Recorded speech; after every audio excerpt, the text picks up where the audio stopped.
aventureiros. Sejam bem-vindos ao Covil do Dragão.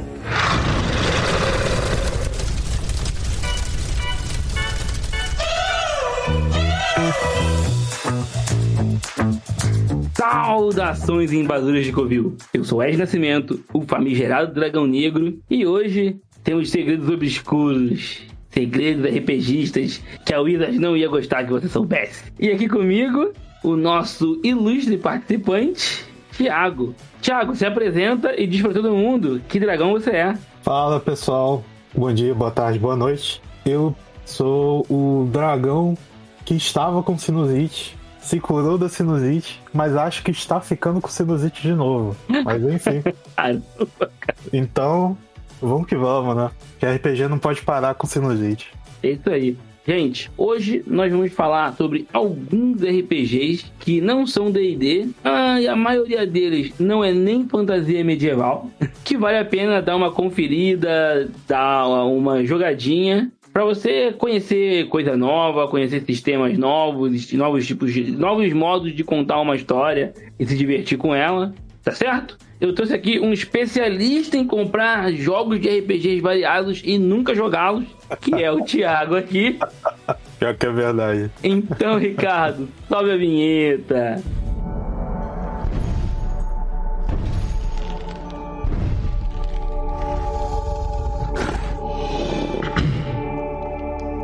E dado o início, o conclave.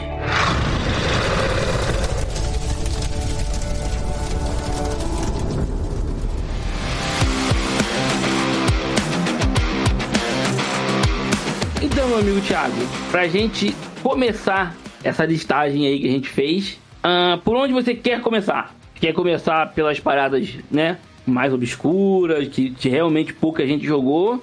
Ou você quer pegar coisas populares que não são D&D e que talvez não tivessem a atenção que deveria? Acho que a gente pode começar pelas menções honrosas, né? Tipo, alguns sistemas ou jogos que são mais difíceis de achar, ou que estão só na gringa. Pode ser.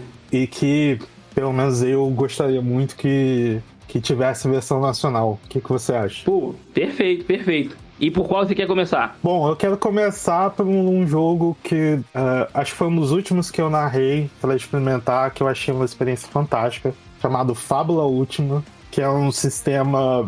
É um jogo inspirado em JRPGs. Então ele tem toda a concepção narrativa dele para emular um jogo de RPG eletrônico clássico japonês. É um sistema muito simples de usar, pouquíssimas rolagens, muitas aberturas para você fazer seu próprio mundo, para contar histórias compartilhadas.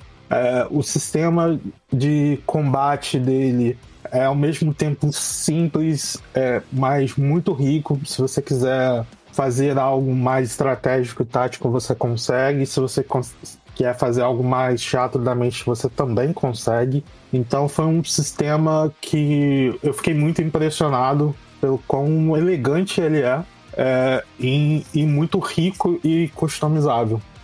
Torço muito para que ele chegue no Brasil. Bom, o Fábula Última eu joguei, inclusive, nessa aventura que o Thiago mestrou.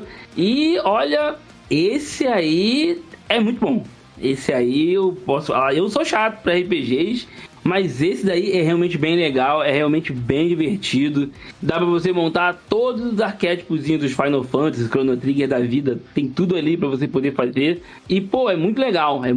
As habilidades dos personagens são interessantes e o jeito que você pode usá-las dentro do jogo é muito variado. Pô, eu gostei pra caramba. E acredito que se vier pro Brasil, tiver uma divulgação boa, ele faz sucesso. Ele faz sucesso porque, tipo assim, ele é tipo um 3DT da gringa. Exato. Ele tem um pouco uma estrutura que é familiar um pouco pra galera do D20, no qual você tem classes e tal, mas ele é um jogo em que você necessariamente faz um personagem multiclasse, né? Porque tem mais de 20 classes no jogo, se não me engano, e você no máximo pode chegar até nível 10 em cada uma delas. Conforme você vai experimentando com o personagem, você vai fazendo o seu personagem ficar único com essas combinações de classes. Mas é muito legal, cara. Não tem como não recomendar mais. É verdade. Pô, e o sistema de classes lembra Final Fantasy Tactics, cara. É muito legal. Bem maneiro, é bem maneiro. Nessa aventura que eu narrei, especificamente, ele não vem com as classes definidas dos personagens. Quando você compra o livro básico, aí você tem noção, assim, de como é que elas são. Mas você começa, por exemplo, o jogo acho que no nível 5, se não me engano, e você tem que pelo menos ter 2 classes. Você pode começar com 2 ou 3. Então, o legal é que você vai misturando conceitos dos seus personagens e sai um pouco daquela casca do D&D, do tipo assim, pô, eu sou um guerreiro, tenho que fazer isso. Não, ele te dá uma liberdade bem legal. A plasticidade do sistema é muito forte. É muito legal. E você tem muitos recursos narrativos, assim, então aquela clássica, a parte sabe, nos jogos japoneses que, tipo, você tá derrotando um vilão, aí só que você não derrota, ele tem a segunda parte dele, que ele fica mais forte. Então tem tudo nesse sistema. Então eu concordo com você, acho que se ele viesse pro Brasil, ele faria algum sucesso. Cara, tu falou na parte narrativa do jogo, aquele lance de cada personagem do grupo ter alguma relação, né, na ficha, estar relacionada a outro. É coisa do sistema ou foi você quem criou? Não, é do sistema. O sistema do Fábula Última, só para explicar aí pra galera que tá ouvindo, ele tem uma parte em que você fornece laços, você cria laços com outros personagens. E esses laços obedecem 3 objetivos e que, tipo assim, pode ser lealdade, desconfiança, são pares de adjetivos que você escolhe um de cada. E esse laço, ele é formado pela quantidade de adjetivos que você tem na relação que você estabelece com outro personagem. Pode ser um personagem jogador, pode ser um personagem do mestre. Mas para que serve isso? Não apenas para você ter o recurso narrativo, né, de você poder co-criar junto com os jogadores essas histórias, mas você pode invocar laços, os seus laços, para fazer rerolagens, para aplicar bônus em jogadas que, se tiver tematicamente coerente naquilo que você está fazendo. Então, por exemplo, nessa aventura que eu narrei pro Ed, teve uma situação em que uma personagem ia tomar dano e que talvez ele fosse morrer. Aí o Ed era muito leal essa personagem, aí fez uma ação para tentar bloquear o dano por ela e conseguir salvá-la. Então, tem muitos desses elementos. Era uma habilidade que a personagem já tinha. Isso. Mas que eu pude usar o bônus do laço para poder aumentar as ativar. Chances. Foi isso, bem legal. Chegou a jogar Fire Emblem? Não cheguei a jogar, mas eu sei qual que é. Essa mecânica dos bons, né, dos laços, existe total no Fire Emblem. Os personagens relacionados. Fire Emblem, ele é um jogo de tático, né? Então tem um tabuleiro e tem os personagens. Quando vocês colocam eles um do lado do outro, de vez em quando aparece uma opção nova, que é para os personagens dialogarem. E toda vez que eles dialogam, você aprende um pouco mais da história do mundo, da história daqueles 2 personagens, e eles ganham alguma habilidadezinha por estarem próximos. E legal. Quanto mais você for aumentando esse vínculo entre os personagens, mais coisas você vai saber sobre eles dois, e mais fortes eles ficam quando estão juntos. Legal. É igualzinho Fábula Última, cara. Ou não, desculpa, Fábula Última fez igualzinho Fire Emblem. E ficou bem legal, Vamos tocar o barro que a gente tá 10 minutos na primeira menção honrosa. Na primeira menção, então vou cortar aqui um pouquinho. Vou falar, já que a gente tá falando assim de jogos em que você estabelece uma relação com outros personagens, acho que um jogo muito legal que a galera pode experimentar é Fiasco, que é um jogo de narração compartilhada, não tem mestre, mas ainda assim é um RPG, em que você tá numa história em que as coisas vão dando errado, digamos assim. Então você começa geralmente bolando planos mirabolantes e sempre tem alguma virada na história que faz ela começar a ruir e o seu grupo vai jogando as cenas disso, né? O Fiasco, você tem uma criação de personagem completamente livre, você tem um livreto que é como se fosse a história que você vai narrar, mas ela não tem exatamente o enredo em si, ela tem várias tabelas para você criar personagens e estabelecer a relação dos seus personagens com os outros da mesa. E você vai jogando ele por cenas, cada personagem, se não me engano, joga umas 2 cenas com outros personagens e vai adquirindo dados que podem ser positivos ou negativos. E conforme essas cenas terminam, digamos assim, começa tipo uma reviravolta, que é do tipo assim, que quando o plano, digamos assim, da história começa a ficar a ruir, e o jogo começa o fiasco, né? Então esse é um jogo narrativo muito legal, tem versão em português, mas a versão em português lá fora também é conhecido como Fiasco Clássico, porque esse jogo ganhou versão de tabuleiro com cartas. Pô, tava pensando nisso, é a cara do board game essa parada aí.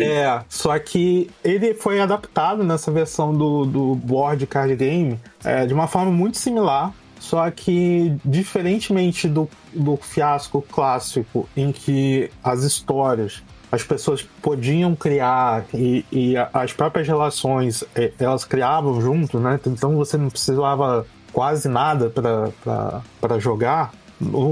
Nessa versão tabuleiro já vem os kitzinhos meio que das histórias pré-determinadas e você meio que joga elas. Então, mas mesmo assim, gente, recomendo, puta jogo. Não acho que seja dos jogos mais fáceis, assim, se você tá começando no hobby pra começar a jogar, porque ele é um jogo que não apenas demanda um pouco dos jogadores fazerem o jogo dar certo, mas ele é um jogo que não é mediado por um mestre, né?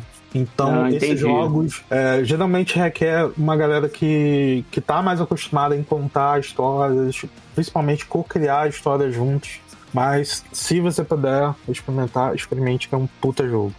A estrutura é bem parecida com board games, né, cara? Porque tem board games que, assim, pro jogo funcionar, o jogo supõe que nenhum dos jogadores vai trapacear. Sim, Só que no Fiasco, ele te permite criar qualquer personagem, interpretar de qualquer forma.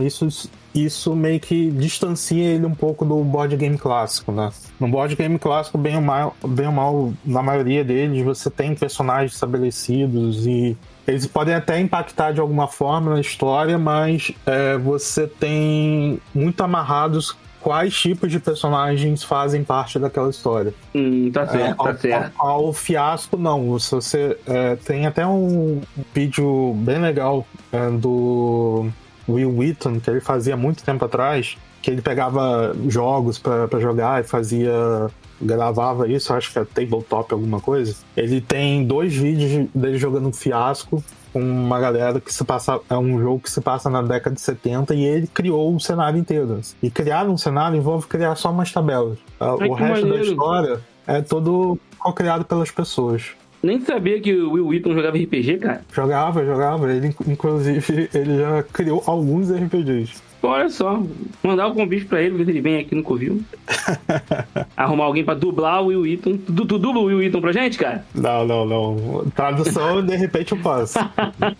Dublar não consigo, não. Temos mais alguma menção honrosa? Queria fazer uma menção honrosa de um joguinho que é xodó meu, cara. Eu já narrei esse jogo, acho uma delicinha de jogar. Infelizmente, ele ainda não ganhou uma versão nacional. Apesar de a gente ter um jogo parecido, que é o Kids on Bikes, cara. Kids on Bikes é um jogo bem Stranger Things mesmo, em que você tem um grupo de crianças com suas bicicletas resolvendo algum tipo de mistério que ronda uma cidade. A mecânica dele é muito simples, você seleciona um arquétipo clássico dessa geração, geralmente. O jogo te dá do tipo assim, jogue no máximo até a década de 90 para você não ter tantos recursos tecnológicos que facilitariam que não estraga o jogo. As paradas. Então, assim, pensa em Stranger Things. Então você tem aqueles arquétipos assim, o aluno popular da escola, o aluno que faz bullying, o atleta, o líder de torcida. Você tem todos esses arquétipos E a mecânica é muito simples. Você tem uma série de atributos, acho que são 6 atributos, cada um deles é um dado, D4, D6, D8, D10, D12, D20. E o mestre pega e fala, cara, faz um teste com um CD tal. É um teste daquele atributo que você joga, e se você tirar aquele ou não, é bem sucedido. Muito simples. Tem alguns até mecanismos de mitigação de sorte e tal, mas o que eu acho muito legal desse jogo são 2 coisas que eu acho muito legais desse jogo. Primeiro, que ele tem um bom balanceamento entre mecânicas muito simples e contagem de história, né? Você tem um sistema que ele não fica na frente do tipo assim, impedindo que a história seja contada. Ele só entra na luz, digamos assim, quando é realmente necessário. E a segunda, que eu acho a parte mais legal, é que ele trata de um tema que é extremamente relacionável pra gente, principalmente com Stranger Things, mas para pessoas da nossa geração, que cresceram vendo os filmes da década de 80 ou viveram a década de 80. E fora que você cocria o cenário junto com jogadores, então é uma experiência muito divertida, então recomendo demais. E por favor, alguém traga esse jogo pro Brasil, pelo amor de Deus. Então, ó, pessoal aí que acompanha a gente, que tem uma editora, traz o jogo pro Thiago. Ficaria feliz. Vamos partir agora pro que interessa e vamos falar de RPGs diferenciados aí, trazer pro pessoal jogar. Beleza, começa você porque eu falei já 2 em sequência. Beleza, já que vai começar por mim, cara, eu quero falar de Starfinder. Boa. O Starfinder, que, se eu não me engano, é da família do Pathfinder, né? Se eu não me engano, é a mesma editora. Sim. E assim, ele é uma delícia de jogar. Ele é muito legal, o cenário tá incrível, as regras são bem enxutas e divertidas. Tem raça pra caramba pra poder simular aqueles alienígenas zoados que nem Star Wars e Star Trek faz. As regras pra combate entre naves são incríveis, porque ninguém fica parado, cara. Ninguém fica parado. O capitão dá as ordens, o cara lá confere a engenharia pra ver se tá tudo certo. Tem um que ali que vai levantar os escudos pra poder se preparar contra os ataques. Tem alguém que de fato vai atirar. Putz, cara, é muito maneiro. É muito maneiro. Quem gosta de filmes desse gênero, histórias desse gênero, vai se amarrar. E quem não gosta, provavelmente aprende a gostar. Porque as regras ajudam bastante. O jogo em si próprio é muito legal. É muito divertido. Não sei se você jogou. Eu joguei poucas vezes. Joguei em evento. Inclusive foi num evento de lançamento do jogo. Legal. E o jogo é muito bom. É muito maneiro. E infelizmente eu comprei e não joguei com ninguém até hoje. Porque meus amigos só querem jogar fantasia medieval. Pois é. Aí eu falei, pô, é a mesma coisa. Só que tem nave e raio laser. Só que eles não acreditaram em mim. Que coisa melhor, cara. Bom, vou aproveitar o barco aí que você iniciou com o Starfinder. O barco não, a nave. A nave. Mas vou transformar em barco voador, porque eu vou recomendar Pathfinder pra galera. A segunda edição que foi trazido pela New Order, junto com o Starfinder, né, também. Se você conhece o sistema D20 e tal, só que, sei lá, de alguma forma quer alguma coisa mais robusta, mais customizável, um sistema de regras mais versátil, mas também que seja rico em ser tático e estratégico, cara, Pathfinder é um bom jogo para você. Cara, o livro básico é completíssimo, são mais de 600 páginas nesse livro, mas é um jogo fenomenal, não é à toa que é o principal concorrente do D&D ultimamente. E como tem em português, tomara que passe no Brasil. Seja mais jogado que D&D. Vamos ver. Então, Pathfinder, boa. Cara, eu tô aqui pra falar é um xodó meu. Eu tenho um carinho muito grande por esse RPG, porque eu joguei ele lá atrás, há muito tempo atrás, nas primeiras edições, que saiu em revista, não era nem um livro, que agora se chama 3DT, mas já se chamou só D&T, porque era Defensores de Tóquio.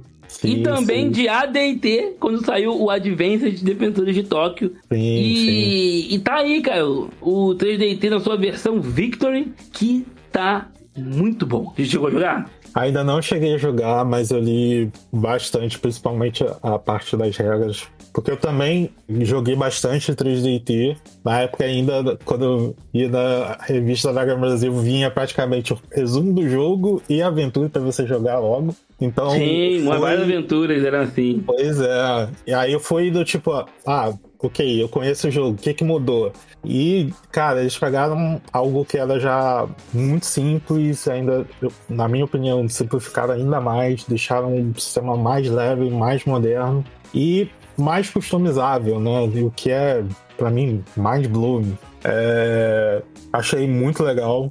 Não sei se ganhou tanto hype quanto o T20 ganhou, mas certamente um ótimo jogo. Assim, o jogo, de fato, tá muito bom. Ele tá muito bom. Como você falou antes, né, de mitigadores de sorte, porque nas versões antigas você dependia muito da sorte e era meio cruel até. Para um dado só, joga, tira menos que você tem e acabou. Agora não, as regras estão mais enxutas, não estão tão confusas como algumas versões que ele chegou a ter na tentativa de modernizar. Dessa vez não, foi um acerto crítico, cara. Sim, foi de fato. Que jogo legal, o cenário que vem incluso pega tudo que 3D&T já teve, eles colocaram tudo numa coisa. Eu amo esse tipo de coisa. Amo. Os caras pegaram tudo que eles já fizeram lá atrás, fizeram uma salada muito doida, botaram tudo ali, bateram no liquidificador. Toma aí teu cenário, e no cenário tem tudo. Tem tudo pra você se divertir. Cara, vale muito a pena. O jogo tá muito legal. Mesmo. Quero ver o que tu vai trazer aí agora, depois dessa.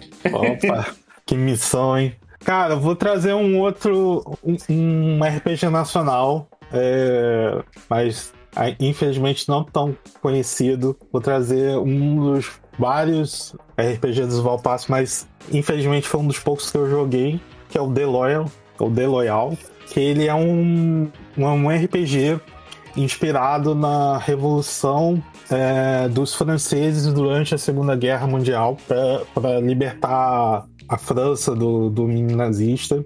É um RPG muito enxuto em termos de mecânicas, mas traz não apenas um lado de grande respeito histórico com relação à questão, né, ao episódio que infelizmente trata-se de um dos episódios aí mais tristes da nossa história da humanidade, né? Mas ele trata isso de uma forma muito respeitosa e te faz querer de fato pensar enquanto você joga. Isso acho que proporciona uma experiência não apenas muito rica em narrativas, em diversidade de temas, porque geralmente a gente fica só no fantástico, medieval e tal. Não, ele traz isso com uma abordagem muito boa, muito reflexiva, num sistema muito divertido de jogar. Não tem como falar mais a não ser joguem. Por favor, joguem. Esse jogo é muito bom. E vocês, né? Bom, realmente você veio com um RPG de peso e que sim, cara, eu acho muito importante essa pegada que o Valpassos tem de pegar períodos históricos e transformar em jogo. Sim, Valpassos. Eu acho isso bem legal, ainda mais num momento que a gente tá vivendo aí que, né, tem muita gente interessada em pegar momentos históricos e tirar do contexto e tal. Sim. Né? Então é legal abordar desse jeito, até porque para muita gente história não é um dos assuntos mais fáceis, né, ou mais queridos, então trazer na forma de jogo é bem legal. E assim, o cara que fez é sensacional. O cara manja muito de game design. O cara teve aqui e deu uma aula aqui pra gente de cast. E o cara realmente manda muito bem. Ele sabe balancear a coisa do contar histórias e o jogo, porque eu acho que assim, RPG tem que ter a parte do jogo, sabe? Sim. Senão vira literatura ou teatro. Sim, o RPG é uma atividade lúdica, né? Então, legal é você ter as pessoas entretidas, se divertindo, mas, como você mesmo falou, o Valpassos, ele... Sou muito fã dos jogos dele, mas infelizmente não joguei muitos. The Loyal foi o que eu mais joguei, mas eu acho incrível quando você consegue reunir dentro de um jogo para uma proposta lúdica, de fazer as pessoas se divertirem, mas também refletirem lá pra vida mesmo, né? Então, recomendo muito, gente. Recomendo muito. E já que estamos falando da realidade nua e crua, eu venho aqui para trazer os jogos do mundo das trevas. Vampiro, lobisomem, mago, as fadinhas, como chamam? Changelings. Tem coisa pra caralho, mundo das trevas. Sim, as aparições, que as múmias. Tem múmia? Nem lembrava que tinha múmia. Tem múmia. Olha só, então será que o desenho Múmias Vivas, na verdade, era propaganda? Olha aí. Olha só, aqui tem informação. Isso é mentira, tá, gente? Eu não faço ideia do que eu tô falando. Foi só pela piada. Tem especulação. Tem especulação, isso aí. Pô, eu confesso que não era o meu sistema favorito quando eu era mais novo, porém... ele é um sistema que tinha tudo para ser muito simples se não fossem os jogadores. Que os jogadores dos jogos do mundo das trevas, eles torcem, espremem a regra até não sobrar mais nada. Porque o jogo nunca foi feito para ser um jogo para combate. Pô. O jogo se definia como um jogo de horror pessoal. Sim. Né? Baseado em Anne Rice, entrevista com vampiro, papapá. Então, vampiro, né? Era um jogo de você interpretar e tudo, né? E o combate ser, tipo assim, realmente a última... Tipo assim, se teve combate é porque alguma coisa deu muito errado. Sim, de certa forma, sim. Só que a galera não. A galera... Putz. A galera jogava D&D no mundo atual com não, o pessoal botou tanto combate, que a White Wolf lançou Street Fighter. Com as regras do mundo das trevas, cara. Tipo isso. E que ficou maneiro. Eu gostava muito do RPG Street Fighter. Eu gostei bastante também. Mas então, gente, se tiver oportunidade, joga alguma coisa do mundo das trevas. E porque tem, assim, sempre tem alguma coisa que vai te cativar. Se você gosta da parte de interpretação e conversa e manipulação, aquela política toda, joga Vampire. Se você, gosta da porradaria franca, bonita, aí sim, você joga Lobisomem, que deveria ser a linha principal do White Wolf, mas nunca foi, infelizmente. Se você tiver um Big Brain, tiver um cerebrão, com 1.600 de QI, você joga Mago. Olha só. Mago Ascensão, caralho. Vou te dizer. Os conceitos mega viajados ali, meio Matrix, meio magia, muito maneiro, muito maneiro. Vou te dizer que, de fato, dos três principais, assim, eu acho que ele é o mais difícil de... você entender qual que é a proposta do jogo e do cenário. Não, com certeza. E deixa eu só fazer um adendo. Assim, pro Brasil, esse mundo das trevas foi muito importante. Porque... só contar um pouquinho de história, assim, desculpa te cortar. Não, eu sei. Você sempre traz um fato interessante aí pra gente.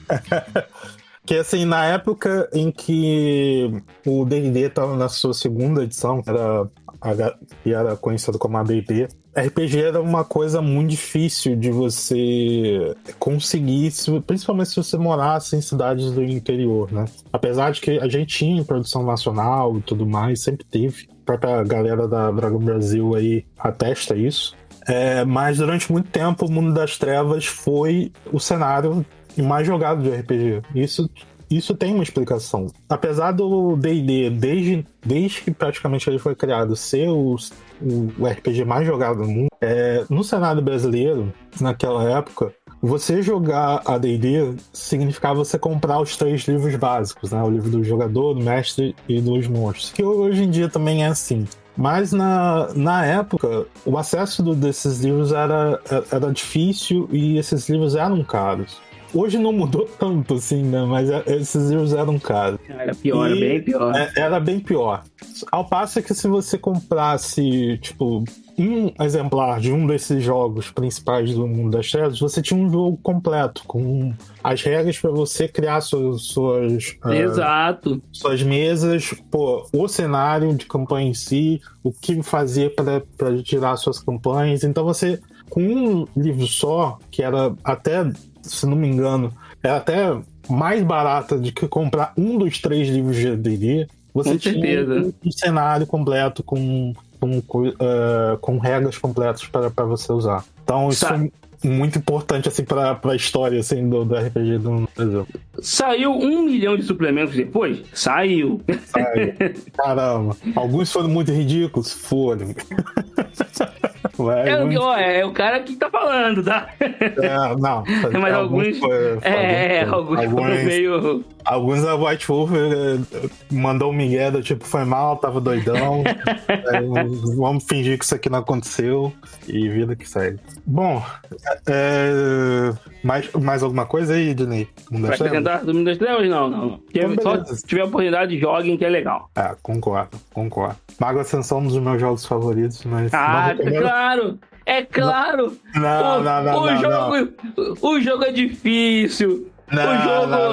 O jogo é cheio de cálculo, metafísicos quânticos ali. Não tem nada a ver com isso. É porque quando eu comecei a jogar Mundo das Trevas, eu jogava com um cara que narrava, e que ele não apenas explicava pra gente muito bem esses conceitos, mas ele tornava a aventura muito simples de entender, e ele conseguir explicar os conceitos que eles são muito, assim, meio viajantes em Mago, se você pegar pra ler sozinho, de uma forma que a gente conseguia entender, assim, então ele foi um ótimo narrador, assim. Inclusive eu joguei depois de Vampiro com ele e tal, mas assim, Mago foi o melhor sistema, assim, que eu joguei com ele. Então, tipo, eu tive uma primeira impressão do jogo, né? Muito boa. Entendi. Ótimo narrador. Inclusive, cara, Mago, assim, ele era tão eficiente em transpor os magos pro, entre aspas, mundo real, que eu lembro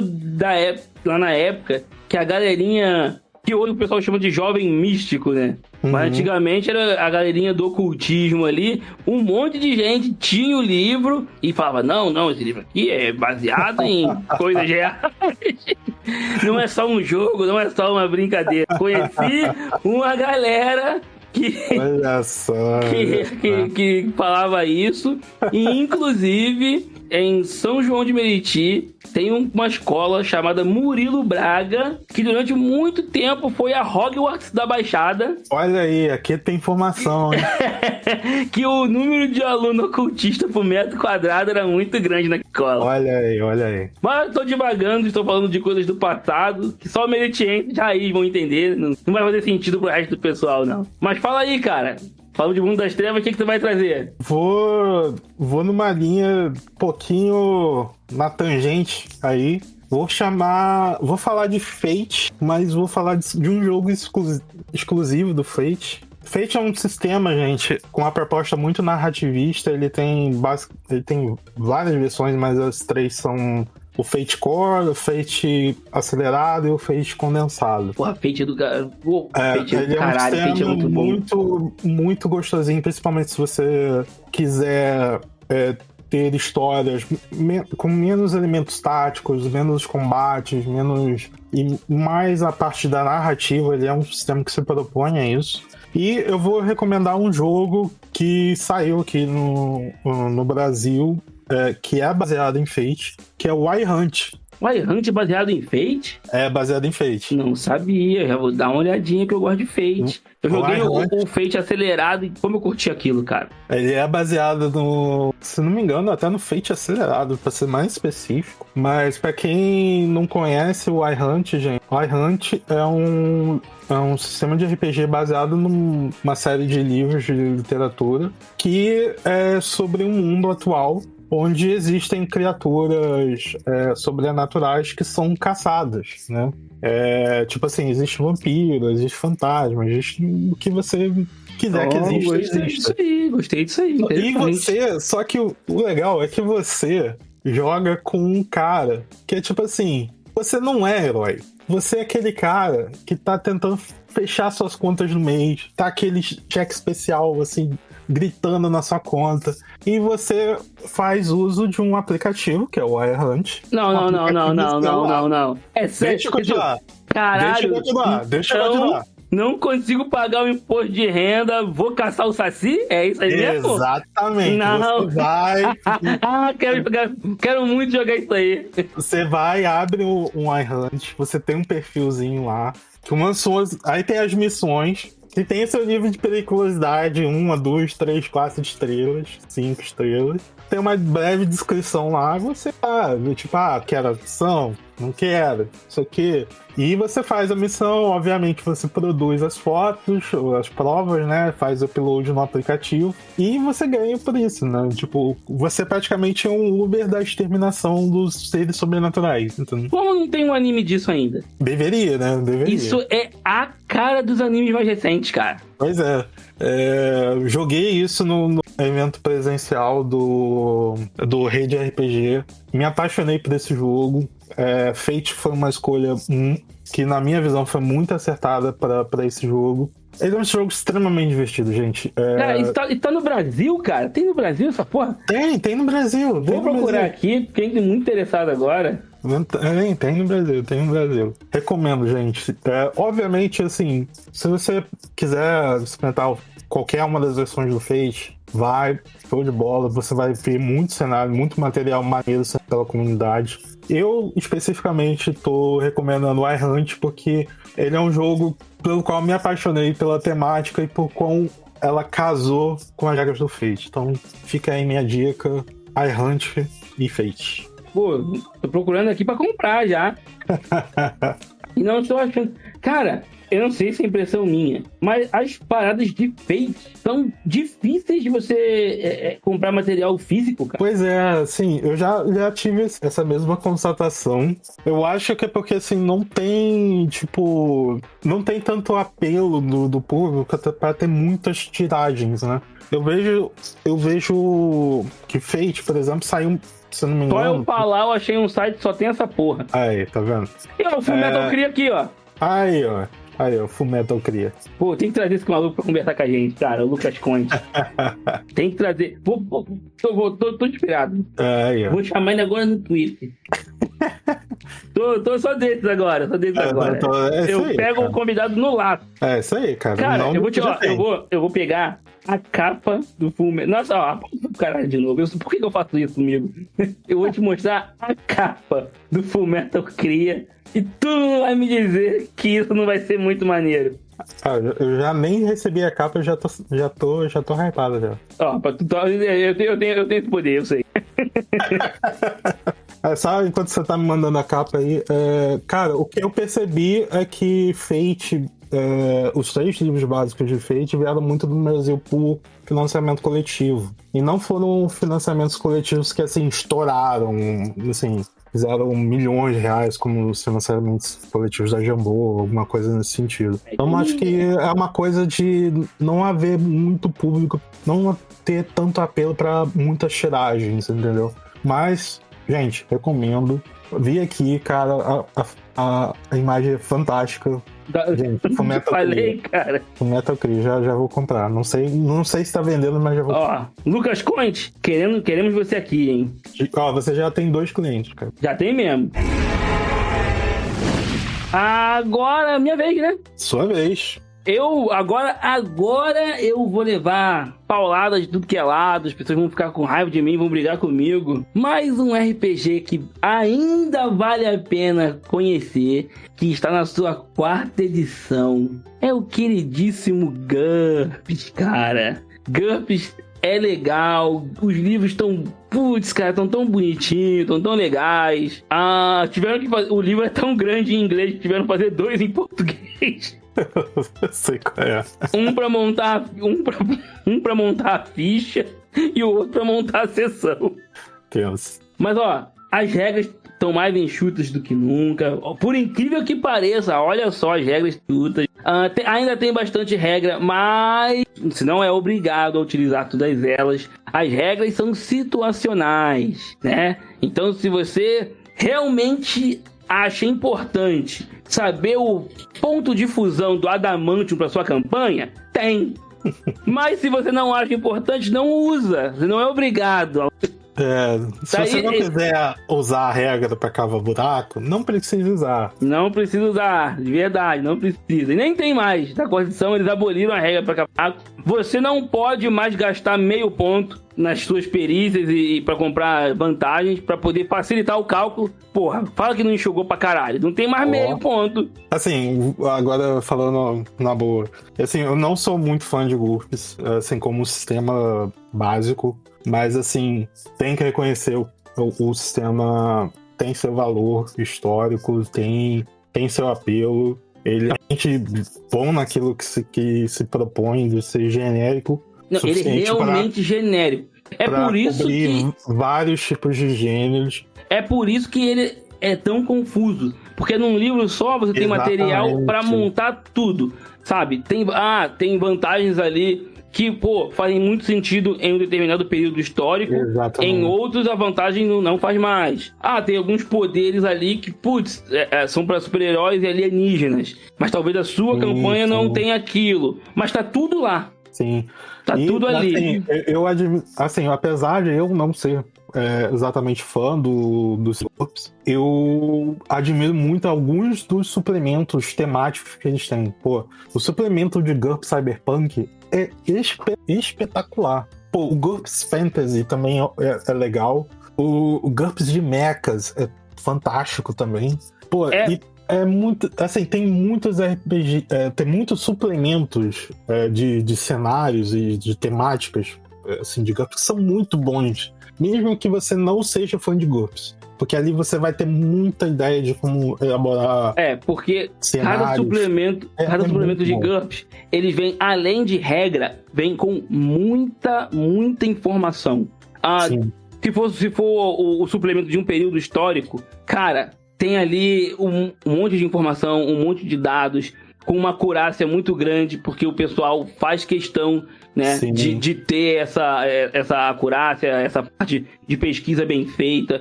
O antigo, da segunda edição no caso, o GURPS Artes Marciais, cara, é incrível. Fala de artes marciais de um monte de países que você nem imaginava que tinha uma arte marcial e assim... E que você vê que é usada como treinamento de uma cacetada desses grupos, tipo... Paramilitares? Não digo paramilitar, mas eu digo, tipo assim, entre aspas, secretos. Tipo aquele lá de Israel que todo mundo fala, que eu esqueci o nome. Não, mas eu também não sei, mas eu sei do qual que você tá falando. Mas tu sabe, né? Tipo, a FBI, CIA, essas paradas assim. Então, tem Cara, tem muita informação nos livros, realmente vale a pena. E o jogo é legal. Só que, tipo assim, se você realmente quiser usar todas as regras, aí vai ser, né? Vai ser meio complicado. Tipo assim, é melhor você ir pra uma audiência com um juiz que é o mesmo naipe de quantidade de informação que você tem que saber. E sim, cara, se pegar todos os suplementos de GURPS, tem mais material pra ler do que a Constituição brasileira. Isso aí eu tenho certeza. Isso aí eu não tenho a menor dúvida. Mas é legal. Dá uma chance pro GURPS quando tiver a chance, e a diversão é quase certa. Eu não vou dizer que é certo, que tem gente que realmente não vai gostar. Mas dá pra se divertir bastante, sim. Então vou aproveitar o gancho aí que você tá puxando sistemas que já existem há bastante tempo e tem muitos suplementos, muito material. Falar de um sistema que é conhecido, confesso que não tem as regras mais elegantes do mundo, mas eu amo de paixão, que é Call of Cthulhu, que tá na sua 7ª edição. É um sistema... Tá tudo isso? Cara. A primeira edição saiu quando, cara? Tu tem ideia? Faço a menor ideia, bicho. Mas eu creio que não foi muito depois do D&D, não, tá? Caralho! Não, vou dar uma olhada aqui. Call of Cthulhu... Hoje eu tô pesquisante foda, né?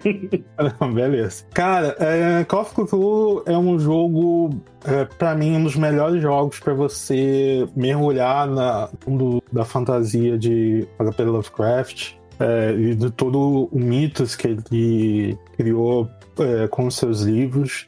O sistema, como eu já falei, está na 7ª edição e ele é muito retrocompatível com várias das edições anteriores. A primeira edição é de 81. Aí, tá mais velho que eu, essa porra. Pertinho do D&D, isso aí. Pô. Tem muito material disponível.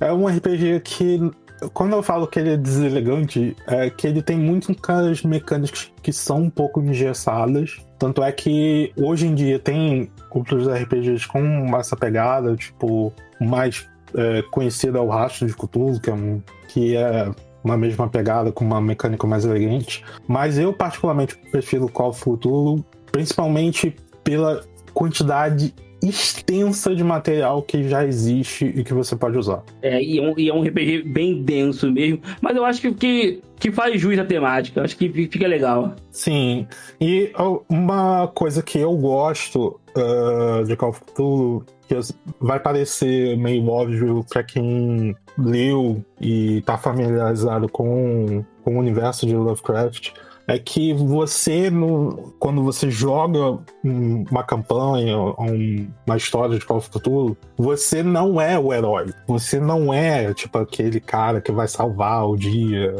ou é o cara lá do D&D que vai resgatar a princesa. Em Call of Cthulhu, ou você é um azarado, ou você é um merdeiro. É uma das duas coisas. Não, assim, você é uma pessoa... É isso, cara. Ou você é alguém que esbarrou com o que não devia e deu azar, ou é você que decidiu, não, eu vou mexer nessa porra aqui. Ou você é um merdeiro, ou você é um azarado. Isso eu preciso concordar com você. Mas, trazendo isso, assim, você joga com pessoas normais, do tipo, você vai jogar com, em vez de guerreiro, ladino, você vai jogar com, sei lá, bombeiro, mordomo, fotógrafo, professor.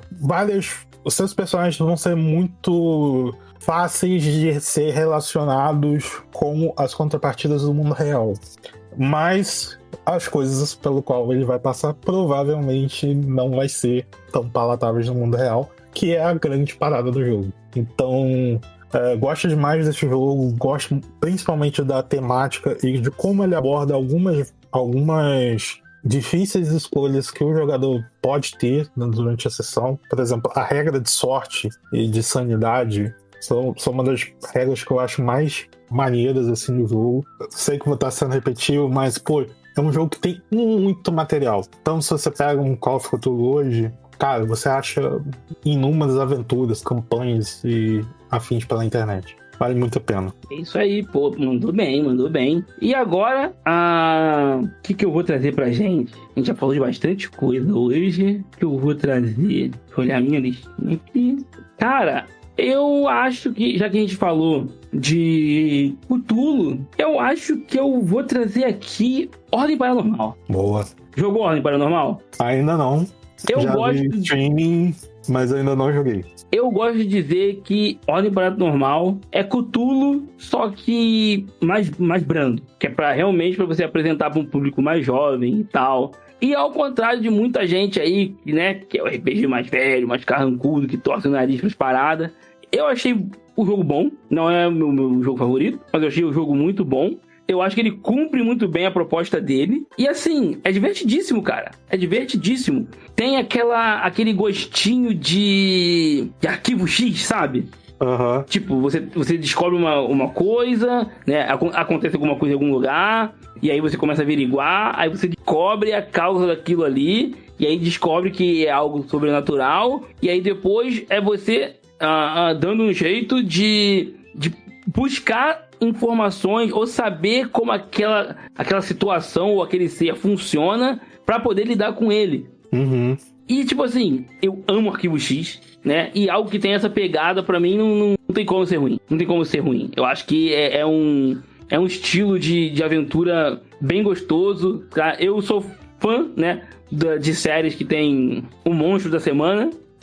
Eu gosto disso. Então, inclusive tem um programa sobre Ordem Paranormal aqui, Cara, o pessoal que gosta de Ordem gosta mesmo. Os caras enganjam e tem aquele engajamento bonito. Isso é verdade. É um dos podcasts mais ouvidos nossos sobre o canal. E foi o que entrou no top 10 assim, mais rápido. O episódio saiu, antes de 24 horas, já tava lá entre os 10 mais ouvidos. A galera realmente curte muito. Sim, é muito legal esse engajamento pessoal, da galera. Dá uma chance aí. Ouve o podcast aí pra ter certeza de como é. Se você vai gostar ou se você não vai. E depois, manda um recadinho aqui pra gente e diz se você gostou ou não. Agora, cara, eu vou te dar uma missão muito difícil. Eita. Manda. Você vai trazer o último jogo pra gente aqui. A gente já tá com quase 1 hora de episódio e, né? O nosso editor tá tarefado, então a gente precisa ser carinhoso com ele. Não pode ser muito extenso hoje, não. Beleza. Traz aí pra gente o último jogo da sua lista aí, que tá boa, a lista do cara tá incrível. Beleza. Então, assim, eu ia mencionar, assim, posso dar só 2 nomes, assim, não vou falar, e depois eu... 7, 1. Claro. Os outros 2 que eu ia falar são Codel do Reino do Sol Encantado, do Pedro Borges, e Blades the Dark, tá? Só mencionei, procurem, são jogos incríveis. Mas o último aqui, pra encerrar, vai ser um jogo pra one-shots incrível, de sistema de uma página, um post do Instagram, é o sistema, chamado Guaxinins e Gambiarra. Guaxinins e Gambiarras é um sistema adaptado do Lasers and Feelings do John Cooper, feito do Marcelo Guaxinim, do RP Guaxa. Inclusive, o RP Guaxa, nós somos, já teve aqui, um dos nossos primeiros episódios. É um daqueles episódios que ficou daqueles, putz, cara, eu não tenho certeza que eu recomendo ou não. Porque além de extremamente datado, eu tava nervoso numa quantidade que tu não imagina. Claro, conversar com o Guaxa. Gaguejando foda. Mas assim, nosso podcast aqui é filho do RPG Guaxa. A galera que ajudou a começar ele, inclusive você, né? Sim. É padrinho do Guaxa, ou se conheceu através do Guaxa. Sim. E assim, o sistema é, tipo assim... Eu não gosto da palavra perfeito, porque é forte demais, mas ele é incrível. Eu acho aquilo. Que eu tenho uma caneta e um guardanapo de restaurante e amigos. Joga. É verdade. Explica pra eles, cara. Então, o Guaxinins Gambiarras, assim, ele é um sistema agnóstico em termos de cenário. Você pode jogar ele com qualquer cenário. E as regras basicamente são o seguinte: seu personagem ele é definido por um atributo que varia de 2 a 5. Quanto maior o valor do seu atributo, mais físico é o seu personagem. E quanto menor esse seu atributo, mais inteligente, sociável o seu personagem é. E no jogo, para qualquer teste que você vai fazer, se for num teste físico, você joga de 1 a 3 dados. Se for um teste físico, você precisa tirar seu atributo ou menos. E se for um teste mental ou social, você precisa tirar seu atributo ou mais. Se você tirar em alguma dessas faces desse dado o seu número de atributo, isso é considerado um crítico. Então, por exemplo, eu tenho um personagem que é 2, uma pessoa, sei lá, social, e vai tentar fazer um teste para convencer um guarda a abrir passagem para ele em um palácio. Aí o mestre fala, role 2d6, eu rolo, de repente, 1 e 4. Eu tive um sucesso, porque eu tirei apenas um dado igual ou acima de 2. E o mestre fala se eu consegui ou não. Geralmente, com sucesso você consegue, mas não tão bem quanto você imaginava. E a história é isso. Cara, é exatamente esse sistema. Gente, não tem mais nada do que isso. Acabou, é só isso. Acabou. Como e se meu personagem tiver que ganhar um bônus? O mestre pode dar um dado a mais pra ele. Acabou. Um dado a mais, um dado a menos. Um dado a menos, depende da situação. Eu quero cavar um buraco. Você tem uma pá? Rola normal. Você tem um palito de picolé? Menos um dado. E é incrível. Por que eu tô recomendando isso aqui como primeiro, gente? Não apenas ele é um ótimo sistema para você que nunca jogou, para você que nunca narrou, mas ele é um sistema extremamente flexível para você criar qualquer tipo de história. Ele é um sistema muito fácil de você aprender, sentar e jogar. Você não precisa de muitas coisas. E, cara, São infinitas as possibilidades de histórias que você pode criar com esse jogo tão simples de regras que a gente explicou em 2 minutos.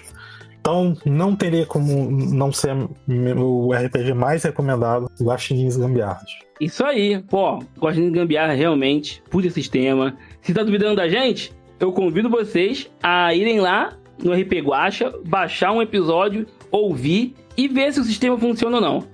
Faz esse teste e depois deixa um comentário aqui. Por favor, por favor. Tipo, o sistema funciona, tipo, deixa aqui qual foi sua experiência ouvindo um episódio do RP Guaxa.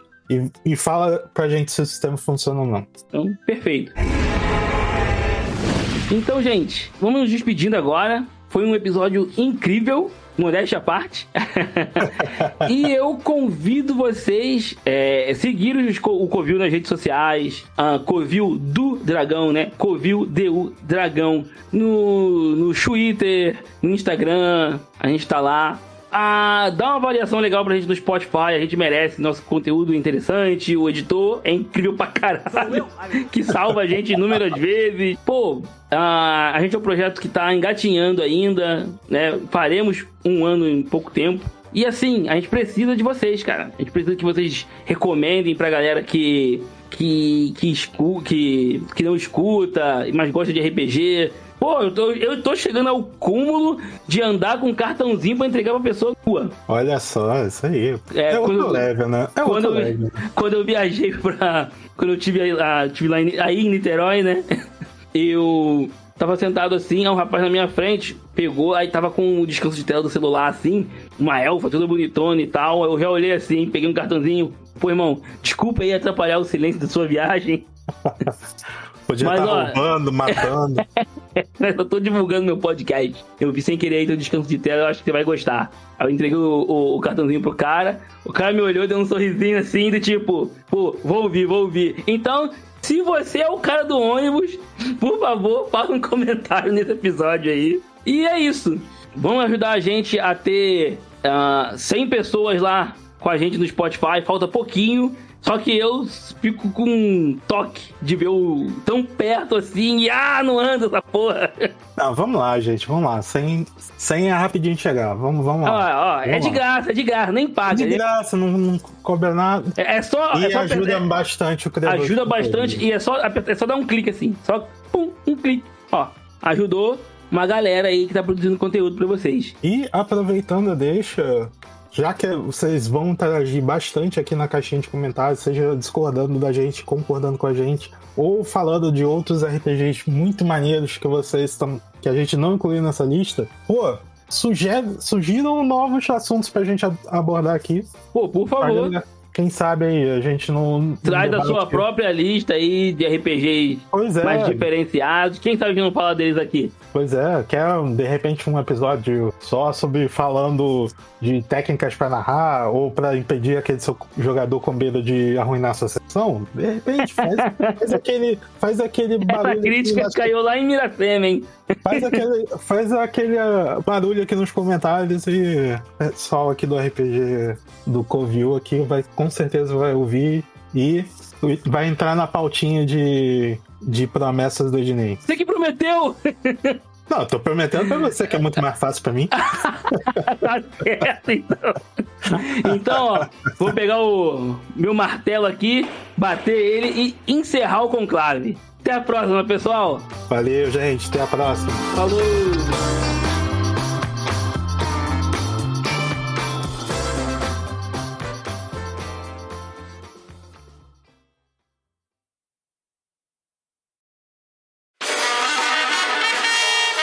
Este podcast foi editado por Ricardo Silva.